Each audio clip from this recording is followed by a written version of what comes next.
Hi, I am Saika. Now let's we start the video.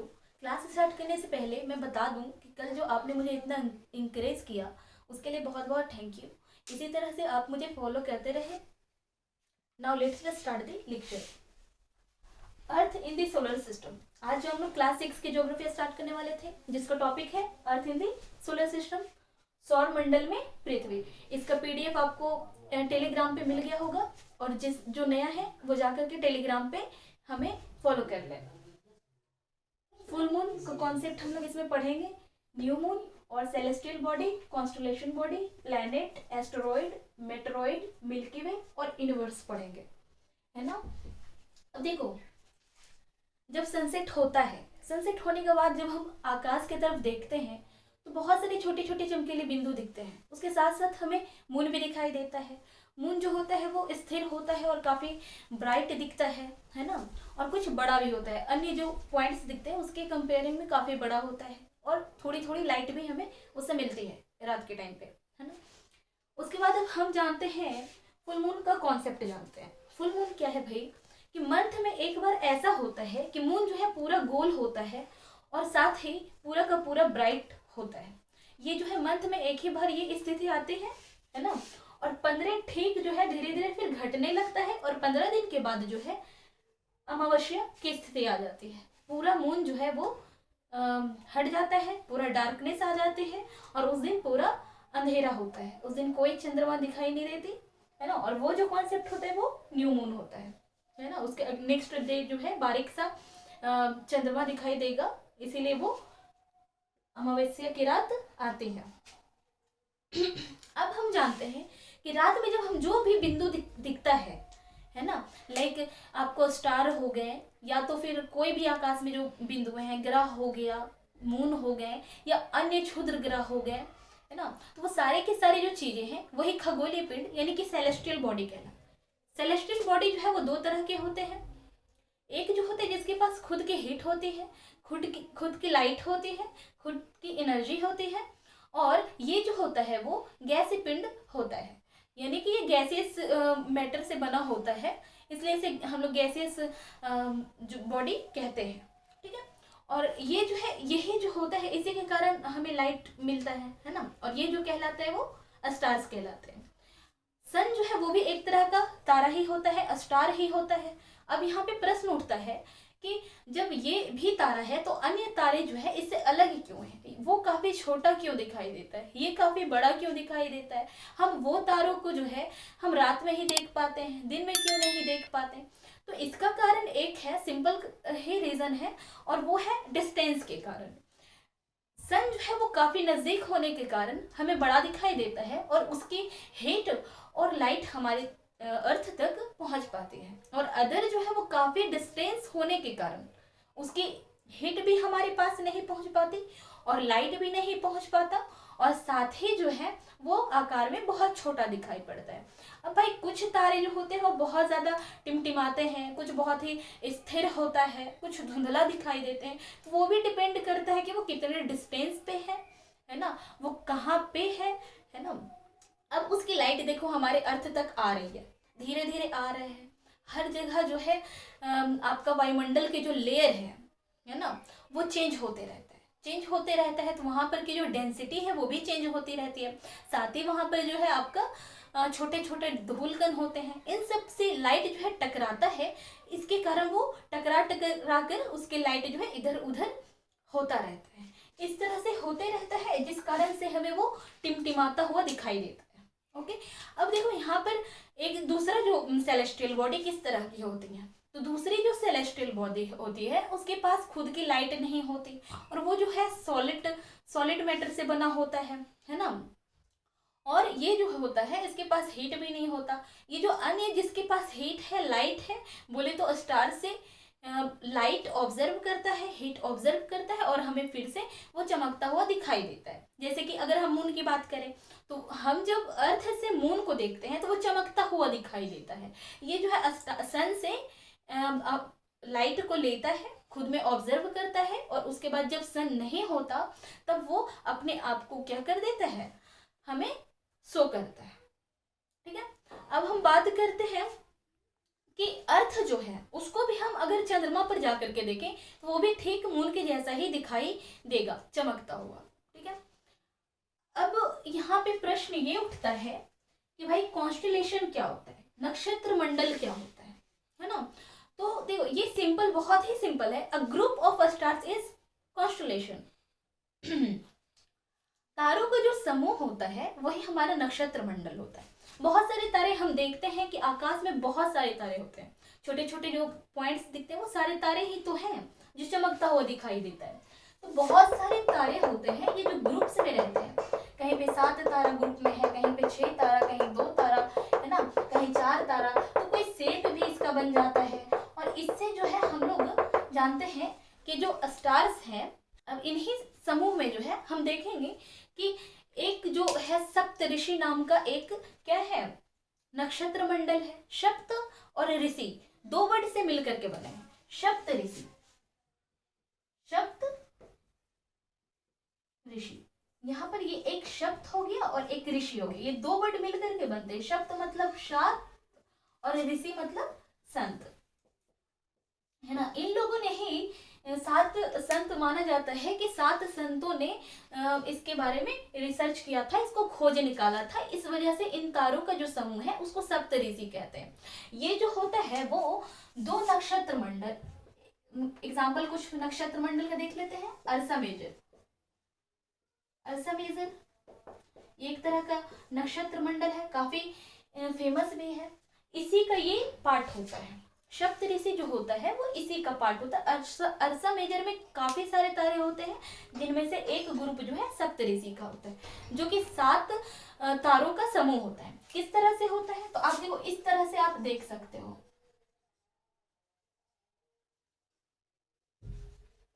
ये 5 star इस तरह से होते हैं और उसके ठीक सामने 2 होता है। ठीक है, ये है हमारा सप्तऋषि, राइट। अब देखो यहाँ पर जो 2 स्टार्स है इसको हम लोग सिंबलिक स्टार भी कहते हैं।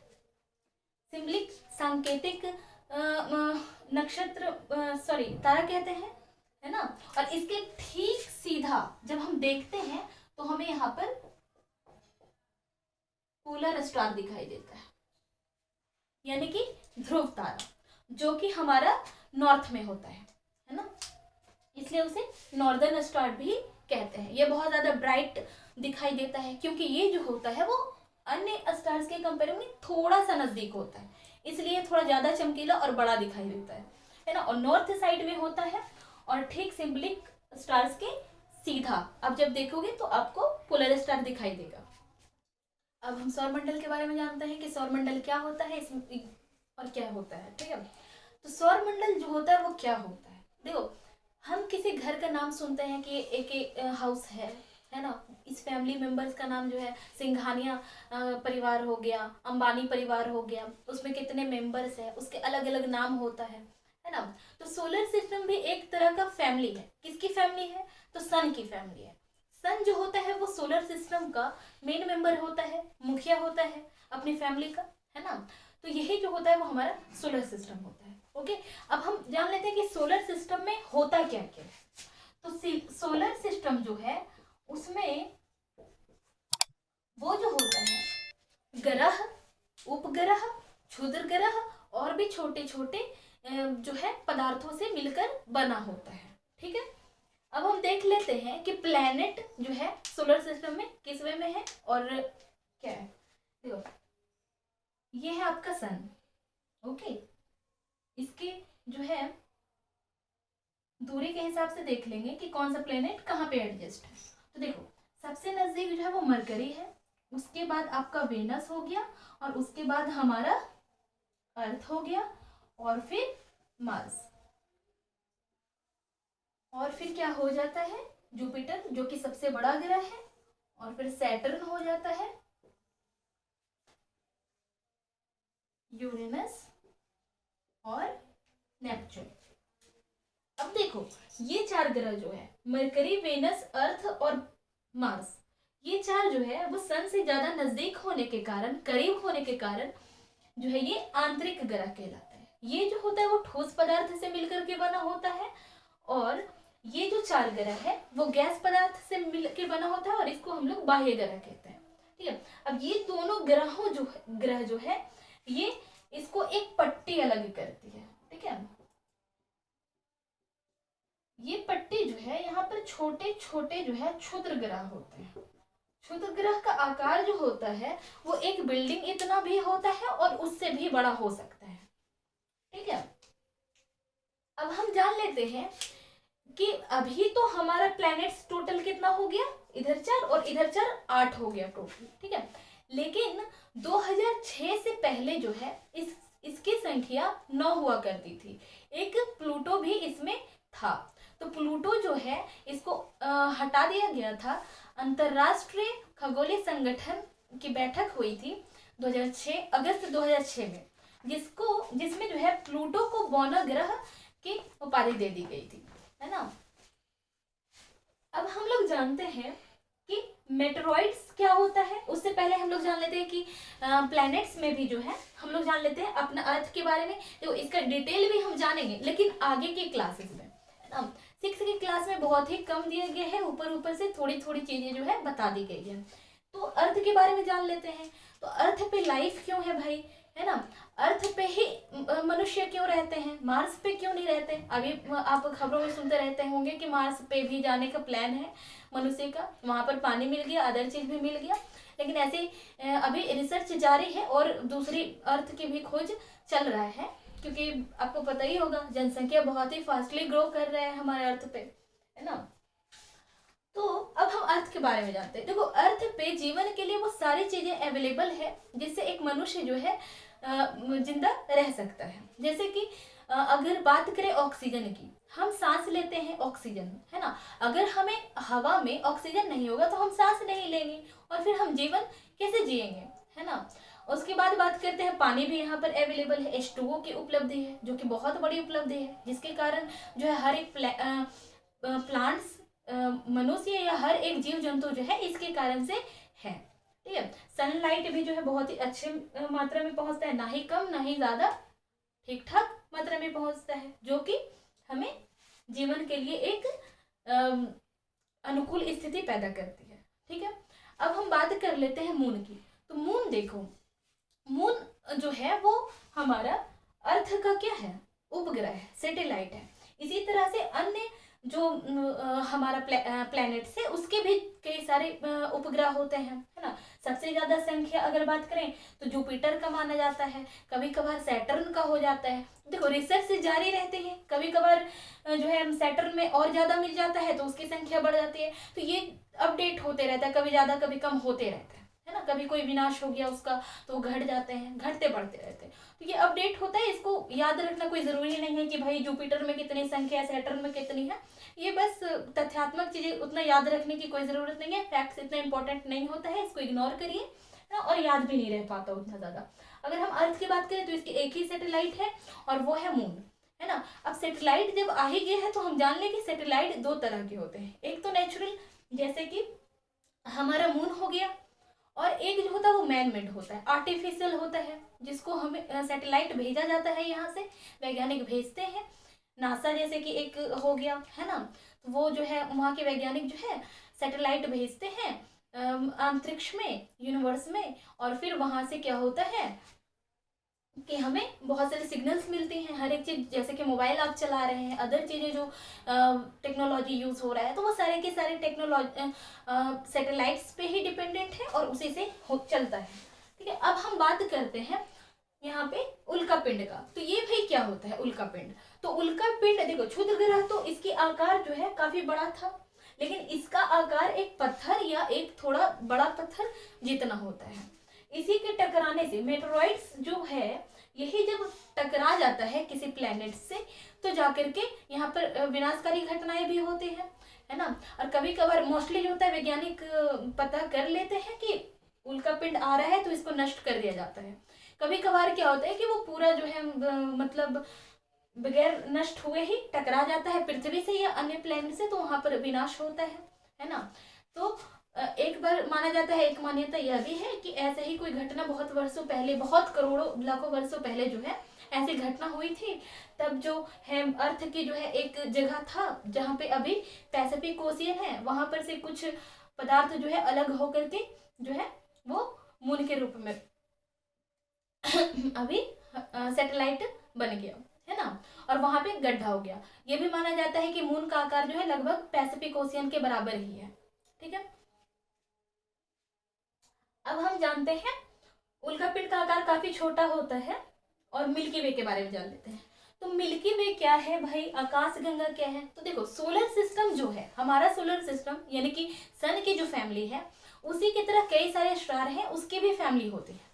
ओके, उसकी भी फैमिली होती है और वो भी एक सोलर सिस्टम बनाता है। तो इस तरह के बहुत सारे सोलर सिस्टम मिल करके जो है मिल्की वे बनाते हैं। मिल्की वे आपने कभी कभार ये भी देखा होगा कि दिन का टाइम में या शाम के टाइम पे एक बहुत सारी चौड़ी सी पट्टी जो है व्हाइट कलर का जाता है। यही जो है बहुत सारे सोलर सिस्टम के जो है समूह होते हैं, है ना। तो वही जो होता है वो हमारा मिल्की वे होता है। अब बहुत सारे मिल्की वे मिल करके हमारा यूनिवर्स बनाता है। ठीक है, तो यूनिवर्स में कई ऐसे मिल्की वे होते हैं जो इसमें समाये होते हैं, लाखों करोड़ों अरबों खरबों में। Okay, thank you. आज का लेक्चर यही हम फिनिश करते हैं। आपका टॉपिक कवर हो गया है। आपका ये जो सारा जो चीजें हमने पढ़ा उसका सारा डिफिनेशन और चीजें जो है आपको पीडीएफ के फॉर्म में हमारे टेलीग्राम चैनल पे आपको मिल जाएगा। Thanks for watching me. Thank you.